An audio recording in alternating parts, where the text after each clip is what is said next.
ચૈતર વસાવાના સમર્થનમાં આજે જે આદિવાસી સમાજનું સંમેલનનું આયોજન કરવામાં આવ્યું હતું, તેમાં અલગ અલગ જિલ્લાઓમાંથી, અલગ અલગ રાજ્યોમાંથી આદિવાસી સમાજના આગેવાનો, કાર્યકરો છે તે મોટી સંખ્યામાં અહીંયા પહોંચ્યા હતા. આપણી સાથે આદિવાસી નેતાઓ જોડાયા છે, તેમની સાથે વાતચીત કરીએ કે આ જે કેસ થયો છે અને એમને જેલ જવું પડ્યું છે અને જે સજા ફટકારવામાં આવી છે તે તમામ નિર્ણયોને તે કઈ રીતે જોઈ રહ્યા છે. જી, સૌપ્રથમ તો જે રીતે આદિવાસી સમાજના નેતા તરીકે ચૈતર વસાવા છબી તરીકે ઉભરી આવ્યા છે અને જે લડત ચલાવતા હતા તેમના પર કેસ થયો ને હવે 3 વર્ષમાં તેમની સામે સજા ફટકારવામાં આવી.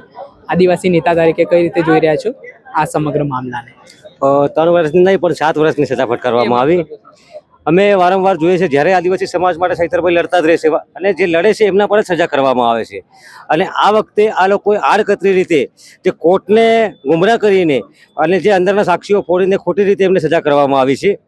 એટલે જ્યારે જે એમને સજા કરવામાં આવે છે, જે ફાયરિંગની વાત કરે છે ત્યાં કોઈ બંદૂકની વાત નથી હોતી, કોઈ રિકવર નથી હોતી, તો એને કઈ રીતે સજા કરવામાં આવે છે? અને ચૈતરભાઈ લડે છે એટલે વારંવાર આવા બનાવો ચૈતરભાઈ માટે ઉપર બને જ છે.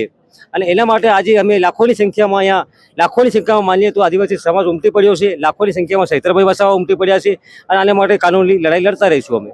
લાગે છે સરકારને આ સંમેલનથી કોઈ ફરક પડશે? તેમનું પેટનું પાણી હલશે? ફરક પડશે ને. આજે વર્ષા બેનના જામીન થઈ ગયા છે. બેનના જામીન ઓર્ડર થઈ ગયું છે આજે. અને આવનાર સમયમાં ચૈતરભાઈને પણ છોડવા પડશે. નહીં છોડશે તો અમે આખા ગુજરાતના અંદર દિલ્હી સુધી અમે લડીશું. અચ્છા, આદિવાસી સમાજના જે ધારાસભ્ય, સાંસદ સભ્ય ભાજપમાં પણ રહેલા છે, એ કેમ સમર્થન નથી કરતા ચૈતર વસાવાને? શું કારણ છે? એ ભાજપના ગુલામો છે અને ભાજપની ટિકિટો માટે ખાલી ટિકિટો લઈને ચૂંટણી લડીને બેઠેલા જ છે. અને જ્યારે અમારા બસુ ખાબર કરોડો રૂપિયાનું કરી ગયા છે, એમને કોઈ પડેલી નહીં, એવું જ છે આ ભાજપના અંદર. એ તો કહે છે કે આદિવાસી જ્યારે ભાજપ સત્તામાં હોય ત્યારે આદિવાસીઓનો ખરા અર્થમાં વિકાસ થયો. વડાપ્રધાનનું પણ જાહેર મંચ પરથી કહેવું છે ભાજપ સત્તામાં આવે ત્યારથી જ આદિવાસીઓનો વિનાશ જ થઈ રહ્યો છે. વિકાસ નામની તો કોઈ વસ્તુ દેખાતી જ નહીં. ભાજપ સત્તામાં આવે ત્યારથી જળ જંગલ જમીન કાપવાની વાત ચાલુ કરી દીધી, જળ જંગલ જમીન પર કબજો કરવાનું ચાલુ કરી દીધું. વર્ષોથી જે ખેડૂતો એ જમીનના અંદર ખેતી કરતા હતા એમના ઉપર જે ખોટા કેસ કરીને ચૈતરભાઈએ એમને ન્યાય અપાવવા માટે ગયા, એમના પર ખોટો કેસ કરવામાં આવ્યો છે. તો આ જે જન સમર્થન મળ્યું છે ને એમને જે ધારાસભ્ય પદ જે રદ થવાની વાત ચાલી રહી છે, અત્યારે પ્રક્રિયા ચાલુ છે, તો કઈ રીતે જોવો છો? કેટલું મોટું નુકસાન જો ધારાસભ્ય પદ એમનું રદ થાય છે, આદિવાસી સમાજ એક નેતા ગુમાવે છે, તો કેટલું નુકસાન થઈ શકે? ધારાસભ્ય પદ તો રદ થવાનું નથી, કેમ કે કાનૂની લડાઈના અંદર ચૈતરભાઈ કે જીતવાના છે, એટલે ધારાસભ્ય પદ રદ થવાનું નથી. શું કહેશો? જાહેર મંચ પરથી હોંકાર કરવામાં આવ્યો ને જે વન વિભાગની દાદાગીરી છે તેની સામે પણ વાત કરવામાં આવી. કઈ રીતની દાદાગીરી આદિવાસી વિસ્તારોમાં ચાલી રહી છે? એક રીતે ચૈતરભાઈ બી છે ને જંગલ ખાતાના સાહેબ જ હતા, સમાજની લડત માટે રાજીનામું આપીને આવેલા છે, એટલે એમને કાયદા બધા ખબર છે જંગલ ખાતાઓના. આ તો એમને ફસાવવામાં આવ્યા છે, બધી રીતે ચાલબાજી કરે છે. જે ટાઈમ પર ચૈતરભાઈ વસાવા જે બધું બોલે છે ને સમાજના વિશે, એટલે એ લોકોને મરચા પડે છે ભાજપ સરકારને. એમાં હમણાં ચૈતરભાઈને સંસદની ઉઠી ટિકિટ ત્યારે બી ઓફરો ઉઠી, આટલા કરોડો તમને કેબિનેટ મંત્રી બનાવશું ને બધું ઉઠું. પણ ચૈતરભાઈ કે મારો સમાજ પહેલા, એટલા માટે આ ચૈતરભાઈ બધું ભોગવવું પડે છે. ને હમણાં જો ભાજપમાં ચૈતરભાઈ જે હતા બધા કેસો એ લોકો પાછા ખેંચી લે છે. અચ્છા, તો આમાં જોઈએ તો જે ભાજપની રડારમાં આવ્યો છે, કાં તો એ જેલમાં ગયો છે, કાં તો એ મહેલમાં ગયો છે, તો ચૈતર વસાવાને લઈને શું માનવું છે? જેલમાં રહેશે કે મહેલમાં જશે? એક વાત કરું, વાલિયા, ઝઘડિયા, સુરત જિલ્લો કે બધામાં છે ને જેલમાં જવા બધા જ આદિવાસી સમાજના આગેવાનો તૈયાર છે. આ ઉત્તમભાઈ બી જે અમારા જેલમાં ગઈ ગઈને આવ્યા છે, અમે બી જેલમાં ગઈ ગઈને આવ્યા છે. જેલમાં જવાથી કઈ આદિવાસીઓને ફરક નહીં પડે. પણ આ જે સરકાર જે અમને નમાવા માંગે છે ને, અમે નમવાના તો છે જ નથી. અમને બી બહુ ઘણી ઓફરો આવે, આવી જાવ સમાજને છોડો. પણ અમારા જે સમાજને બધા ડલ્લાઓ છે ને મોટા મોટા ધારાસભ્ય, સંસદ, અરે બધા જ છે, બધા પબ્લિક જાણે જ છે. આ રાજુ ગામિત મોડા પર જ બોલે ને એટલે લોકોને ચચરે સુરત સિટીમાં, બરાબર. એટલે આ જે બધા ડલ્લાઓ છે ને એ લોકોના ખીજા ભરે છે, અને સમાજના જે આગેવાનો છે ને એ લડત કરીને જેલમાં જાય છે. બરાબર. શું કહેશો ઉત્તમભાઈ? તમારી વાત કરી, જેલ જઈ આવ્યા છો તમે, એટલે આદિવાસી સમાજ અને જેલ એકબીજાને અરસપરસ લાગે છે, એટલે કોઈ તમે અવાજ ઉઠાવો એટલે જેલ. હું ઉત્તમભાઈ એસ વસાવા, ભીલ ફેડરેશનના રાષ્ટ્રીય અધ્યક્ષ. ચૈતરભાઈને એટલા માટે જેલમાં મોકલવામાં આવે છે કે ચૈતરભાઈ સમાજનો, આદિવાસી સમાજનો અવાજ બન્યા છે. અત્યારે વર્ષો પહેલા છોટુભાઈ વસાવા સાહેબ પણ બહુ મોટી લડત આખા ગુજરાત, મધ્યપ્રદેશ, મહારાષ્ટ્ર, રાજસ્થાન, આમ 7 રાજ્યોમાં એમની લડત ચાલુ હતી. એમના પર બી કેસ થયા હતા. બીટીપી પક્ષમાંથી હું પણ ધારાસભ્ય ઉત્તમભાઈ વસાવા, હું પણ વિધાનસભા લડ્યો છું, લોકસભા લડ્યો છું.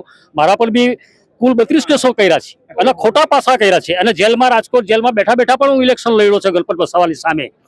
આમ અમારા જે આદિવાસી સમાજના આગેવાનો જે કઈ લડત ઉપાડે છે આદિવાસી સમાજની, એના પર ભાજપ સરકાર ખોટી રીતે કેસો કરીને એનો અવાજ દબાવવાની કોશિશ કરી રહેલા છે. પણ અત્યારે અમે લોકો એટલા બધા છોટુભાઈ વસાવાની લડતમાં એટલા બધા તૈયાર થઈ ગયા છે કે આખા ગુજરાત નહીં, મધ્યપ્રદેશ, રાજસ્થાન, મહારાષ્ટ્ર આ તમામ રાજ્યોમાં આદિવાસી સમાજ આજે એક મંચ પર આવી ગયો છે. અને ચૈતરભાઈ વસાવાને જે જેલમાં મોકલ્યા છે ને, એનાથી આદિવાસી સમાજમાં ઓર એકતાનો પ્રતીક બન્યા છે.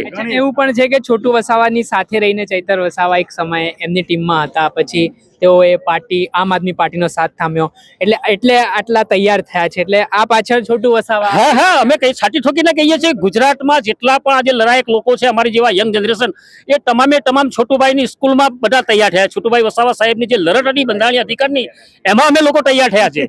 ચૈતરભાઈ વસાવા બી ત્યાં તૈયાર થયા છે, અમે એમના સિનિયર હતા. પરંતુ આજે ચૈતરભાઈ વસાવા એ પોતે ધારાસભ્ય બન્યા છે આ પાર્ટીમાં જઈને, અને અમે જે સમાજની લડત લઈને હજુ ચાલી રહેલા છે.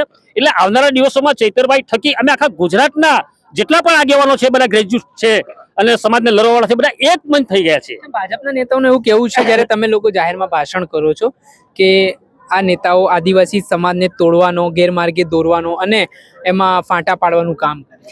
ભાજપ સરકારની હંમેશા નીતિ જ રહી છે કે આદિવાસી સમાજ જો એક થઈ જશે તો આવનારા દિવસોમાં આ વિસ્તારમાંથી જે આર્ય લોકો કહેવાય, જે વર્ષો પહેલા 5000 વર્ષ પહેલા આર્ય લોકો અહીંયા હતા, એ આર્ય લોકો અમારા આદિવાસીમાં જે અંગ્રેજોનું શાસન પણ અહીંયા આવ્યું, આદિવાસીમાં ભાગલા પાડો અને રાજ કરો, આ જ નીતિથી અત્યાર સુધી ચાલ્યું છે. અત્યારે પણ અમારા કેટલાક આદિવાસી નેતાઓને બીજેપી, કોંગ્રેસ કે અન્ય પાર્ટીઓમાં એમને ડાયવર્ટ કરે છે, ત્યાં એમને સત્તા આપે છે, પૈસા આપે છે. એટલે આવા લોકો સમાજ સાથે ગદ્દારી કરે છે અને સમાજના વિરુદ્ધમાં એ લોકો સમાજને કઈ અન્યાય થાય ત્યાં બોલતા નથી. અને ચૈતરભાઈ વસાવા જેવા અમારી જેવા લોકો બોલે છે તો અમારા પર અન્યાય અને અત્યાચાર સરકાર કરે છે અને જેલોમાં મૂકે છે. આ પરિસ્થિતિનો ભોગ છે, પણ અમે લોકો તૈયાર થઈ ગયા છે. હવે આવનારા દિવસોમાં ઝૂકવાના નથી. આ સરકારને પણ ઉખાડી ફેંકીશું આવનારા દિવસોમાં, અને આદિવાસી વિરોધી નીતિવાળા લોકોને પણ આ વિસ્તારમાંથી આવનારા દિવસોમાં ખદેરી કરીશું. આ વિસ્તારોમાંથી શું લાગે છે તમને, ભારતીય જનતા પાર્ટીમાં આટલા ધારાસભ્ય છે, આટલા સાંસદ સભ્ય છે કે કોંગ્રેસ કે આમ આદમી પાર્ટી પાસે આદિવાસી નથી? આદિવાસી સમાજનો પ્રેમ પણ ભાજપ જોડે છે તો જ આટલી સીટો આવે ને. હું તો ચોખ્ખું કહીશ કે ભાજપ જોડે પ્રેમ નથી, પણ પોતાના અંગત સ્વાર્થ માટે જેટલા પણ નેતાઓ છે ભાજપમાં, એ પોતાના અંગત સ્વાર્થ માટે જ ગયા છે. અગર જો આપણે જોઈએ નેશનલ 56 હાઈવે, તાજેતરનો દાખલો, અત્યારે માંડવીમાં એનો વિરોધ ચાલે છે, તો કુંવરજી હળપતિ એક આપણા મતદારને કહે છે કે તારું લોકેશન મોકલ. એ સાહેબને અમે કહેવા માંગીએ છીએ, લોકેશન આ ડેડિયાપાડા છે, આવી જા, કોણ કોને ઉચકે છે જોઈ લઈએ. આ ભાજપનો પ્રેમ નથી, પણ પૈસાનો ખેલ છે. તો આદિવાસી સમાજ ભાજપ સામે કઈ રીતે હવે રણનીતિ ઘડી રહ્યો છે? કેમ કે પૈસાની તમે વાત કરી, સત્તા એમની છે, સરકાર એમની છે, તો કઈ રીતે તમે એમનો સામનો કરશો? આજે જે જન સમર્થન તમે જોઈ રહ્યા છો, એ જન સમર્થન આદિવાસી સમાજની એકતાનું સમર્થન છે. ચેતરભાઈના જે અન્યાય થયો છે એના વિરોધમાં આજે 4 રાજ્યના લોકો આવ્યા છે. હજુ તો અમારા બીજા રાજ્યો બાકી છે. જો આ આંદોલનને અને ચેતરભાઈને બહાર નહીં કાઢવામાં આવે તો આખા દેશના આદિવાસીઓને આહવાન કરીશું, અને અમે આખા ગુજરાતને અંબાજીથી લઈને ઉમરગામ સુધીની જેટલી પણ હાઈવે છે એને રસ્તા રોકી દઈશું. એમાં જ્યારે ભીલ પ્રદેશની માંગ ઉઠી છે ત્યારે ભાજપના નેતાઓને એવું કહેવું છે કે એક અલગતાવાદી માનસિકતાની વાતો નેતાઓ કરે છે, જ્યારે આ વાત કરે છે કે અમને અલગ ભીલ પ્રદેશ જોઈએ, તો એ બાબતને લઈને શું માનવું છે? આખા દેશમાં અલગ અલગ રાજ્યોમાં જ્યાં જ્યાં જેની વસ્તી છે એ બંધારણમાં આપ્યું છે કે જ્યાં જ્યાં જેની વસ્તી છે એને અલગ રાજ્યો મળ્યું છે. જે રીતે પંજાબમાં શીખ લોકોને મળ્યું છે, તામિલનાડુને તામિલ લોકોનું મળ્યું છે, તો આદિવાસી પટ્ટાને ભીલ પ્રદેશ કેમ ના મળે? આ દેશ અમારો છે, મૂળ માલિક અમે છીએ, તો અમારો પ્રદેશ છે, અમે પ્રદેશ માંગીએ છીએ. તો અમારી જે વસ્તી છે 14 જિલ્લાઓમાં, એ પ્રદેશ અમને મળશે તો અમારું સ્વશાસન હશે, અને અમને જે અન્યાય થાય છે એના વિરુદ્ધ અમે લડીશું. એટલા માટે ભીલ પ્રદેશ માંગીએ છીએ. શું લાગે છે તમને, આ સરકારમાં આદિવાસીનો વિકાસ નથી થઈ રહ્યો એટલે ભીલ પ્રદેશ માંગવું પડી રહ્યું છે? આ વાત તમને બહુ ખુલ્લા મનથી અને સાચી રીતે કહીશ હું તમને કે ભારત દેશ આઝાદ થયો એની પહેલા અંગ્રેજોનું શાસન હતું. અંગ્રેજોના શાસન વખતે ભીલ કન્ટ્રી હતી. ભીલ કન્ટ્રી એટલે કેવી રીતના? MP, રાજસ્થાન, ગુજરાત અને મહારાષ્ટ્ર. હવે અંગ્રેજોનું શાસન ગયું પછી જે કોઈ લોકો આવ્યા સત્તાની અંદર, એ લોકોએ ભીલ કન્ટ્રીના 4 ભાગ કર્યા. ભીલ કન્ટ્રી મહારાષ્ટ્રમાં ગયું, MP માં ગયું, રાજસ્થાનમાં ગયું, ગુજરાતમાં આવ્યું. બરોબર છે? તો અમે કોઈ તોડવાની વાત નથી કરતા, અમે તો અમારા ભીલ પ્રદેશને જોડવાની વાત કરીએ છીએ. આમાં તો કે અલગતાવાદી વાત, એ તો એના સ્વાર્થ માટે કહે છે ને. અમે જે ભીલ પ્રદેશ અખંડ હતો અમે તો એને ભેગું કરવા માટેની વાત કરીએ છીએ. ભીલ પ્રદેશ છે એ તો એક થશે ને. જે કન્ટ્રી હતી ભીલ કન્ટ્રી એના 4 ભાગ કોણે કર્યા? અંગ્રેજો. પછી આ નેતાઓ એની માથે નાગ થઈને બેસી ગયા. હવે અમે શું કરવા જઈ રહ્યા છીએ? જે ભીલ કન્ટ્રીને 4 ભાગમાં વેચી નાખી છે એ ભીલ કન્ટ્રીને એક કરવા જાય. અને બીજું, જો આ લોકોની અંદર એવી બધી નૈતિકતા હોય ને બહુ ખાનદાનીના દીકરા સત્તામાં બેઠા હોય તો 4 રાજ્યમાં ભાજપની સરકાર છે, આદિવાસીનું સારું ઈચ્છતા હોય તો કરી દે ભીલ પ્રદેશ જાહેર. તેવડ નથી આ લોકોની, લખી દે તમને. કારણ કે આ લોકો એના સ્વાર્થ માટે થાય ને ભીલ પ્રદેશને એક નથી થવા દેતા. પણ આવનારા દિવસોમાં અમે ડંકાની ચોટ ઉપર કદી તમારે જે કરવું એ કરી લેજો, ભીલ પ્રદેશ તો થાઈને જ રહેશે.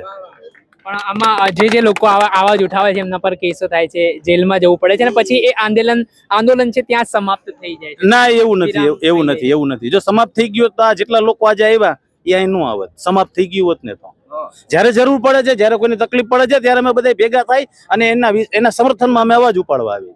બીજા નંબરની વાત છે કે આજે જે કોઈ લોકો અવાજ કરે છે એને દબાવે છે. ખાલી ભાજપ એક નથી આમાં. આ લોકોની પાસે નોન રજિસ્ટર સંસ્થા એવી ઘણી કામ કરે છે કે ફેક્ટરી છે એની પાસે. કેવી? એની પાસે ફેક્ટરી છે. એ ભાજપમાંથી એકને રાજીનામું દેવડાવે તો બીજો તૈયાર જ હોય. નોન રજિસ્ટર સંસ્થા, સમજદાર કો ઈશારા કાફી. નોન રજિસ્ટર સંસ્થા જે આખા દેશમાં હાલે છે અને રજિસ્ટર નથી કરતી. કઈ સંસ્થા છે? નોન રજિસ્ટર સંસ્થા અત્યારે બહુ હુલામણું નામ છે, સમજી જાવ તમે. નોન રજિસ્ટર સંસ્થા. મીડિયાની સામે બોલું છું અને તમને ખબર છે. અરે આ ચર્ચાનો વિષય છે. આ ચર્ચાનો વિષય છે. ભાજપ કાંઈ નથી અમારા માટે. ચૈતર વસાવા, અનંત પટેલ અમારા માટે સમાજના વ્યક્તિ છે, કોઈ પક્ષના વ્યક્તિ નથી. અમને અમારા સમાજના વ્યક્તિ માટે ભરોસો છે, લાગણી છે અને સાચું બોલે છે ને એટલે અમે અહીંયા આવ્યા છીએ. અને હું તો રાજકોટ થી આવું છું. ખાલી અંબાજી થી ઉમરગામના પટ્ટામાં ભીલ રહે છે, બરોબર? આ રાજકોટ આદિવાસી ભીલ સમાજ. અહીંયા ભાવનગર થી પણ લોકો આવ્યા છે, રાધનપુર થી પણ લોકો આવ્યા છે અને અલગ અલગ નાના સેન્ટરોમાં જ્યાં ઓછી વસ્તી છે ટ્રાઇબલોની ત્યાંથી પણ આવ્યા છે. જોઈ શકો છો સૌરાષ્ટ્ર થી આવ્યા છે, રાજકોટ થી, અને એમણે જે રાજકોટ ભીલ સમાજે ટેકો જાહેર કર્યો છે આજે ચૈતર વસાવાને, ને તેમણે આ ડેફિનેશન શું હોય ભીલ પ્રદેશની તે વિશે પણ વાત કરી છે અને કહ્યું છે કે અમે ભીલ પ્રદેશ બનાવીને રહીશું. આદિવાસી સમાજનો આ મુખ્ય મુદ્દો છે. સમાજના નેતાઓને ખાસ એક સંદેશ દેવા માંગુ છું. એક કહેવત છે, જ્ઞાતિએ મરવું જ્ઞાતિએ જીવવું. પક્ષપત તો આજે ને કાલે છે, અમે તો આજીવન રહેવાના છીએ. એટલે જો તમારે સત્તામાં શાંતિથી કામ ન કરવું હોય તો સ્વૈચ્છિક રાજીનામું દઈ દો. પણ અમે સંવિધાન ધોરણે તમારી પાસે માંગ કરીએ છીએ, કોઈ ભીખ નથી માંગતા. અને તમારાથી સંવિધાન ધોરણે કામ ન થતું હોય તો શું કામ એને સમાજની બરબાદીના કારણ બનો? જો રાજીનામું દઈ દો ને. બીજા જે છે જી શું કહેવા માંગતા હતા? આપણા ઉમરગામ થી અંબાજી અમારા આદિવાસીનો જે પટ્ટો છે એમાં 27 ધારાસભ્યમાંથી 26 હમણાં રહી ગયા છે, બારડોલી બાકાત કરીને. ને સંસદો છે 5 કે 6, મને બહુ માઇન્ડમાં નથી પણ છે. એમાં એક ઉમરગામ ને વલસાડના જ છે હમણાં નવા ચૂંટાયેલા યંગ સંસદ ધવલભાઈ પટેલ જ છે ને. ચેતરભાઈ નું કઈ બી થાય ને એટલે ધવલભાઈ પટેલ એક એવો બકરો છે, આવીને બોલતો થઈ જાય પટપટ આવું કર્યું છે. પણ એમથી તેડારે એવું નહીં બોલાયું કે ચેતરભાઈને જેલમાં ગયેલા છે તો હાર્દિક પટેલને એ લોકો પર ગુના આવતા આટલા બધા, તો એક દિવસે કેમ એ લોકોને જામીન કર્યા? એ ધવલભાઈને કેમ નહીં દેખાયું? ચુકાદો તો એ લોકોએ ભાઈ હમણાં ચેતરભાઈને બી છે આ 2 દિવસની મુદ્દત. જો ચેતરભાઈ કાલે નાહી જાય ને તો પરમ દિવસે વોશિંગ મશીનમાં થઈને નીકળી આવે બહાર, દૂધ ના ઢોઈલા. બરાબર. આ ધવલભાઈ ને મારે એક જ મેસેજ છોડવું છે કે કોઈ આદિવાસી નેતા બોલતું નથી ચેતરભાઈ વિશે. એક તમે જ છે કે સંસદ થઈને બોલો છો ને તમે આ વાંસદાના છો. આખા સંસદ ડાંગ બાંગ બધું તમારું લાગે છે. તો એ બાજુ અમારે બધી જે જંગલોમાં જે સાપુતારા તમે જોઈ લો, ટુરિસ્ટો એક અમારા સુરતના પાટીદારોને એ બધા રિસોર્ટ બનાવવા લાગ્યા મોટા આદિવાસીઓની જગ્યામાં. એ તમે અટકાવો નહીં. એ જગ્યા કેવી રીતના એ લોકોના નામ પર થઈ જાય છે ટોટલ ડબલ. અને સરકારની જગ્યા. અમારી માંગ શું છે? સરકાર પાસે અમે શું માંગીએ છીએ? અમે એમ કીધું કે અમારા સમાજના લોકોને તમે એક સોનાની ઈંટ આપો? નથી કીધું ને. અમે શું કીધું એને કે ભાઈ આ નેચર છે, આ જંગલ છે, આ પ્રકૃતિ છે, જળ છે, જંગલ છે, જમીન છે, આને તમે નુકસાન પહોંચાડો નહીં. બરોબર? આને તમે નુકસાન ન પહોંચાડો. આ મોટા પ્રોજેક્ટો લઈ આવે, કેના માટે લઈ આવે? શું આમાંથી ક્યાં આદિવાસી પાસે BMW કે મર્સિડીઝ છે કે જે રોજ ત્યાંથી ટોલ નાકેથી હાલવાનું હોય છે? આમાંથી કેની પાસે છે? કોઈની પાસે નથી. તો આ બધું કામ કેને આવવાનું? મોટા મોટા ઉદ્યોગપતિઓને, માલવાહકોને. પણ તમે પ્રકૃતિનું જે નેચર છે એ બગાડીને તમે શું કામ એને વિકાસને જન્મ આપો છો? ખોટા વિકાસને. તમારે કાયદેસર કરવું જોઈએ તો બીજા બધા ઘણા રસ્તા છે, બરોબર છે. તો અમારી જે માંગ છે એ તો પ્રકૃતિને બચાવવાની છે. પ્રકૃતિ બચશે તો તમે હું બધાય બચશું. જો પ્રકૃતિ જ નહીં બચે તો કોણ બચશે? હાલની ગ્લોબલ વોર્મિંગના જે રિઝલ્ટો આવ્યા છે તમે જોવો છો ને, વરસાદ કેટલા દિવસ ખેંચાણો, ગરમી કેટલી પડી, અને આ બધા હસદેવ જંગલ છે રહ્યું, કેટલા ઝાડ કાપ્યા એમાં, બરોબર. આ બધા મોટા મોટા જંગલોની અંદર મોટા મોટા પ્રોજેક્ટો લઈ આવે, ઝાડ કાપે છે તો ઓક્સિજન ક્યાંથી પેદા કરશે? આ લોકોને એક પેડ માં કે નામ, બાકી બધું અદાણી કે નામ. આ બધી આ લોકોની માનસિકતા છે. અમે કોઈ ચશ્મા નથી પહેર્યા, અમને બધું દેખાય જ છે. શું કહેશો તમે? સરકાર જ બાયલી છે. સરકારમાં તેવડ હોય તો પોલીસ તંત્રને શું કરવા આગળ કરે છે? સામે આવીને વાત કરો. કોઈ રેલી કાઢે તો પોલીસ તંત્રનું એમાં કોઈ વિકલ્પ નહીં. પોલીસ તંત્ર કાયદોનો સુરક્ષા, કોઈ લડાઈ ઝઘડો થાય નહીં એના માટે છે. તો પોલીસ તંત્ર કેમ આગળ પડી જાય છે? ભાજપ સરકાર કેમ ડરે છે? હે, એ તો કહે છે આદિવાસીનો વિકાસ કર્યો. કોણ કર્યો? કા વિકાસ કર્યો? એ જ કહે છે હવે. કોણ કહી રહ્યો? સાંસદ તો બાયલો છે, 1 નંબરનો. બંગડી પહેરીને બેસે, મોંમાં ટેપ મારીને બેઠો છે. એલું નાનું છોકરું છે એને લઈ અને શરમ આવે. બેટી બચાવ બેટી પઢાવ કે વડાપ્રધાન. હા, તમારે ત્યાં જ વડાપ્રધાને સભા કરી. વડાપ્રધાન સભા આવી, આટલી પબ્લિક થયેલી. આ જાતે ખર્ચે કરીને આવેલો છે. મેં અંકલેશ્વર થી આવેલો છે. અંકલેશ્વર થી 500 રૂપિયા રોજ બગાડીને આવેલો છે. એ લોકો તાકાત હોય તો પોલીસ તંત્રને ખાલી વિસ્થાપિત કરી દે. એ લોકોને છોતરા કાઢી નાખીએ. આ આદિવાસી છે. એટલે ચૈતર વસાવાની જેલવાસને લઈને રોષ છે આદિવાસી. રોષ જ છે ને, આ બધાને રોષ જ છે. પોલીસ તંત્રને ખાલી સાઈડ પર હટાવી દે. આગળ પોલીસ કામનું નહીં. પોલીસ તંત્ર નો સુરક્ષા, કોઈ લડાઈ ઝઘડો નહીં થાય એના માટે છે. આ પોલીસ સરકાર ભાજપની દોરેલી પોલીસ તંત્રને કેમ આગળ કરે છે? બાયલી સરકાર છે ને. ચોક્કસથી આ હતા આદિવાસી સમાજના લોકો જેમનામાં ભારે આક્રોશ છે, નારાજગી છે, અને ધારાસભ્ય ચૈતર વસાવાના સમર્થનમાં તેઓ હવે કહી રહ્યા છે કે આગામી સમયમાં જો તેમના ધારાસભ્યને જલ્દી છોડવામાં નહીં આવે તો ઉગ્ર આંદોલન થશે. દર્શક મિત્રો, આવા જ વિડીયો જોવા માટે તમારી નવજીવન ન્યૂઝ જોતા રહો, લાઈક કરો, શેર.